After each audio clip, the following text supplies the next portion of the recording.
Hello, everypony. Dexterity Redheart here, and I said I was gonna finish Plants vs. Zombies before doing anything else, including Legend of Zelda, but I've been anticipating playing this game. I've been getting really antsy lately. This is a game called Katawa Shoujo, which I don't know what to call it, besides the fact that the gameplay style is sort of like Welcome to Ponyville, where I think you either create a character or you play as a different character that is already listed to you, and you start from the very beginning. And you go to this school, I believe, and I'm new to this. My friends have been telling me bugging me to play this for a while, so I thought I'd play it. So let's begin. Start.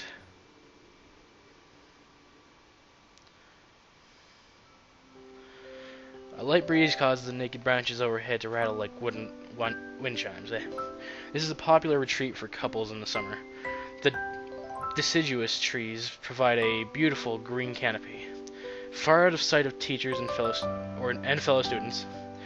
But now, in late winter, it feels like I'm standing under a pile of kindling. I breathe into my cupped hands and rub them together furiously to prevent them from numbing in this cold. Just how long have I expected to wait out here anyway? I'm sure the note said 4:00 p.m. Ah yes, the note. Slipped between the pages of my math book while I wasn't looking. As far as cliches go, I'm more a fan of the letter in the locker, but at least this way it shows a bit of initiative. As I ponder the meaning of the note, the snowfall gradually thickens.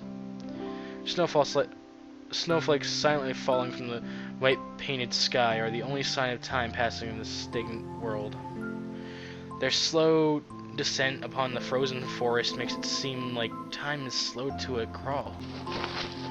The rustling of dry snow underfoot startles me, interrupting the quiet mood. Someone is approaching me from behind. Hisuo. I don't know how to say that. Hisu? I'm sorry, I'm not... You came. A hesitating, barely audible question. However, I recognize the owner of that dainty voice instantly. I feel my heart skip a beat. It's a voice I've listened to hundreds of times, but never as more than an eavesdropper to a conversation. I turn to face this voice, the voice of my dreams, and my heart begins to race.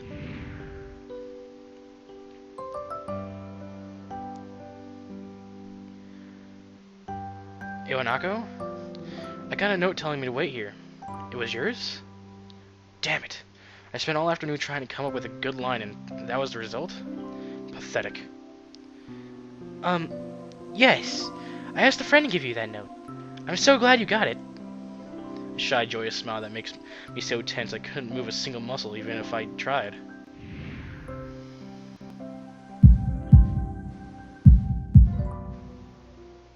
My heart is pounding now, as if it were trying to burst out from my chest and claim this girl for itself.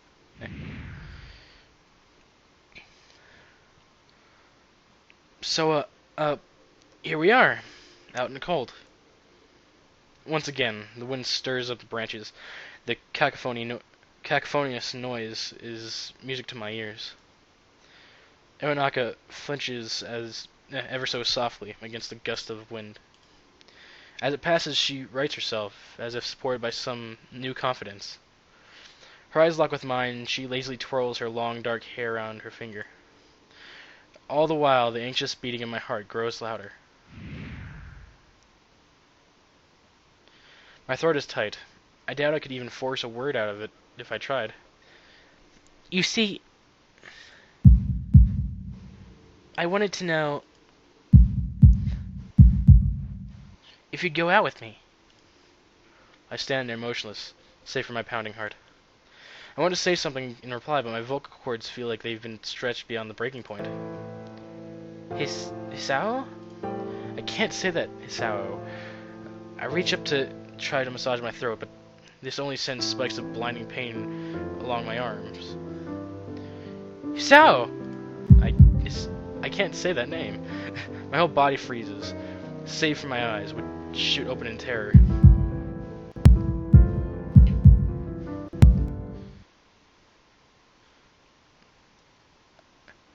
Hiseo. I guess I'll just say Hiseo. Hiseo! Beating in my chest suddenly stops and I go weak at the knees. Roll around me, the canopy of bare branches, the dull winter sky, Awanaka running toward me. All of these fade to black. The last thing I remember before slipping away at the sounds of Awanaka screaming for help and the incessant clatter of the branches above. Well then, that's a good way to start a story.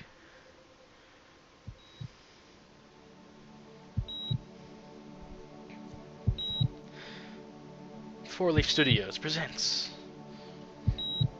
Katawa Shoujo.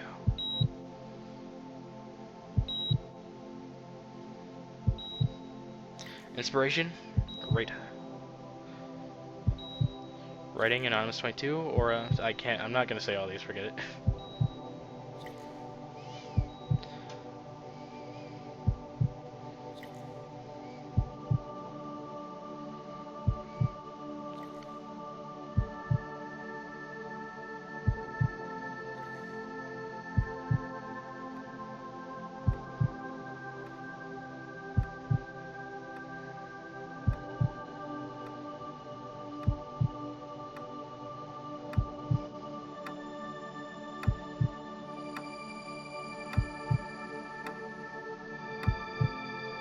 So.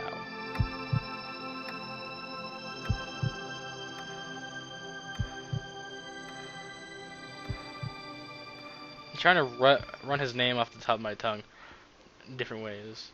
I'm trying to actually make it sound generally. It's been 4 months since my heart attack. In that whole time, I can probably count the times I've left this hospital room, unsupervised on one hand. 4 months is a pretty long time when you're left alone with your thoughts, so I've had plenty of time to come to terms with my situation. Arrhythmia. A strange word, a foreign alien one that you don't want to be in the same room with. A rare condition. It causes the heart to act erratically and occasionally beat way too fast. It can be fatal. Apparently I've had it for a long time. They said it was a miracle that I was able to go on so long without anything happening. Is that really a miracle? I guess it was supposed to make me feel better, more appreciative of my life. It really didn't do anything to cheer me up. My parents, I think, were hit harder by the news than I was. They practically had 2 hemorrhages apiece. I had already had a full day by then to digest everything. To them it was all fresh. They were even willing to sell our house in order to pay for a cure. Of course, there isn't a cure. Because of the late discovery of this condition, I've had to stay at the hospital to recuperate from the treatment. When I was first admitted, it felt as if I was missed. For about a week my room in the ward was full of flowers, balloons, and cards. But the visitors soon dwindled and all the get-well gifts began trickling down to nothing shortly after. I realized that the only reason I had gotten so many cards and flowers was because sending me their sympathy had been turned into a class project. Maybe some people were genuinely concerned, but I doubt it. Even in the beginning, I barely had visitors. By the end of the first month, only my parents came by on a regular basis. Awanako was the last to stop visiting. After 6 weeks, I never saw her again. We never had that much to talk about when she visited anyways. We didn't touch a subject that was between us on that snowy day ever again. The hospital. It's not really a place I'd like to live in. The doctors and nurses feel so impersonal and faceless. I guess it's because they are in a hurry and they have a million other patients waiting for them, but it makes me feel uncomfortable. For the first month or so, I asked the head cardiologist every time I saw him for a rough estimate of when I'd be able to leave. He never answered anything in a straightforward way, but told me to wait to see if the treatment and surgeries worked. So I idly observed the scar that those surgeries had left on my chest slowly change its appearance over time, thinking of it as some kind of an omen. I still ask the head cardiologist about leaving, but my expectations are low enough now that I'm not disappointed anymore. Just that I'm not disappointed anymore when I don't get a reply. The way he shuffles around the answer shows that there is at least some hope. Pardon me, need to drink water. At some point I stopped watching TV. Don't know why. I just did. Maybe it was the wrong kind of escapism for my situation. I started reading instead. There was a small library at the hospital, although it was more like a storeroom for books. I began working my way through it, one small stack at a time. After consuming them, I would go back for more. I found that I liked reading, and I think I even became a bit addicted. I started feeling naked without a book in my hand. But I loved the stories.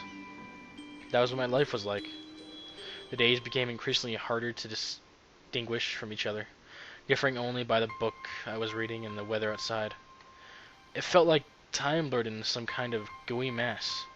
I was trapped inside, instead of moving within. A week could go by without me really noticing it. Sometimes I'd pause in realization I didn't know what day of the week it was. But other times, all the things that surrounded me would painfully crash into my consciousness through the barrier of non-callance.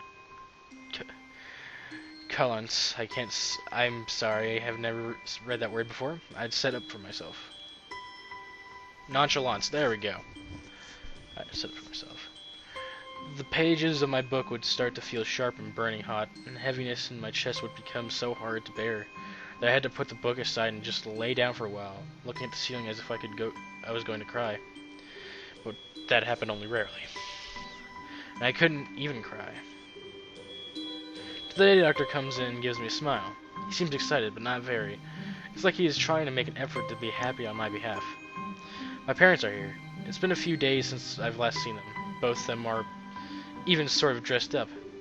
Is this supposed to be some kind of special occasion? It's not a party. There's this ritual the head cardiologist has. He takes his time sorting his papers and setting them aside as if to make a point of the pointlessness of what he just did. Then he casually sits down on the edge of the bed next to mine. He looks me in the eye for a moment. Hello, Isao. Isao. Yeah. How are you today? I don't answer him, but I smile a little back at him. I believe that you can go home. Your heart is stronger now, and with some precautions, you should be fine. We have all your medications sorted out. I'll give your father the prescription. The doctor hands a sheet of paper to my dad, whose expression turns wooden as he reads it quickly. So many. I take it from his hand, take a look myself, feeling numb. How am I supposed to react to this? The absurdly long list of medications staring back at me from the paper seems insurmountable. They all blend together in a sea of letters. This is insane. Side effects, adverse effects, contradictions, and dosages are listed line after line with cold precision. I try to read them, but it's so futile. I can't understand any of it, attempting to only make me feel sicker.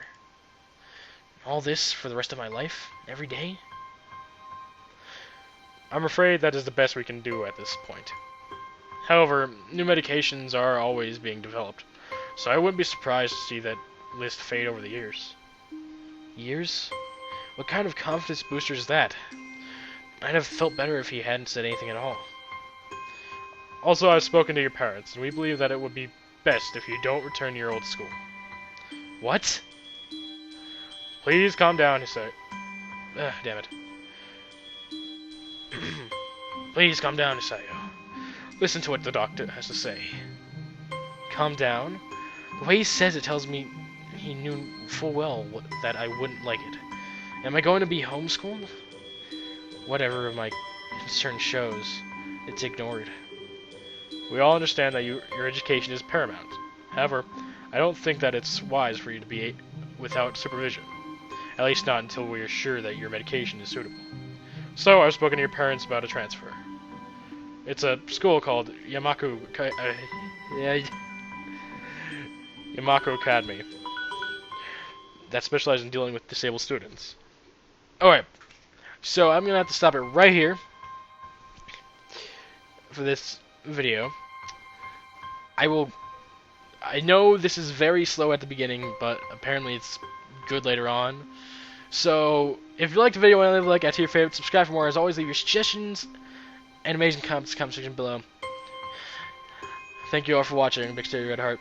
And remember, everybody, keep calm and brony on.